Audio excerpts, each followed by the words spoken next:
हामी पढेका छैनौँ त्यसको कुरा नगर्नु छ हल्लाइदिन्छौँ हामी नीतिगत कुरामा हल्लाइदिन्छौँ र 15 दिन महिनामा 15 दिन चाहिँ बिराम बस्ने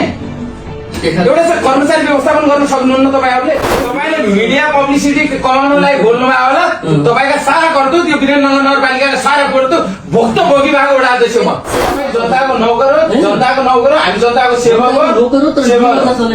त्यो नियम भनेर तपाईँभन्दा बढी मैले पढेको छु प्रत्येक कुरा भनिदिन्छु म अहिले भर्खर प्रत्येक कुरा भनिदिन्छु म स्थानीय सरकार सञ्चालन 2074 को पनि भनिदिन्छु म खण्ड तपाईँको चाहिँ 79 खण्ड 17 को पनि भनिदिन्छु म अहिले सार्वजनिक खरिद ऐनको पनि भनिदिन्छु सबै भनिदिन्छु म बुझागत सोध्नुहोस् म पान्न सोध्नुहोस् पान्न भनिदिन्छु म हामी पढेका छैनौँ त्यसको कुरा नगर्नु छ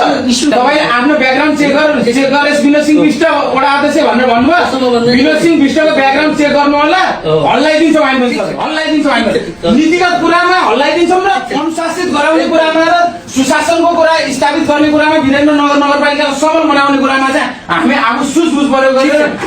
आफ्नो कति योगदान दिनुपर्ने त्यो योगदान दिने कुरामा हामी हल्लाइदिन्छौँ तपाईँ देखाउनुहोस् तपाईँले गरेको 15 दिन महिनामा 15 दिन चाहिँ बिराम बस्ने एउटा चाहिँ कर्मचारी व्यवस्थापन गर्न सक्नुहुन्न तपाईँहरूले एउटा बिदा अवस्था फेरि अर्कोले गर्ने वातावरण चाहिँ तपाईँले के भन्नु जस्तै दिनु न हामीले त कार्यभार दिएको छौँ नि सर दिएको छैन मैले आज शेरबाजीलाई दिएर काम गरेको तपाईँले नियमअनुसार काम गर्नुहोस् भनेको तपाईँले मिडिया पब्लिसिटी कमाउनलाई बोल्नुभयो होला तपाईँका सारा गर्दो त्यो वीरेन्द्रनगर नगरपालिकाका सारा गर्दो भोक्तभोगी भएको एउटा अध्यक्ष म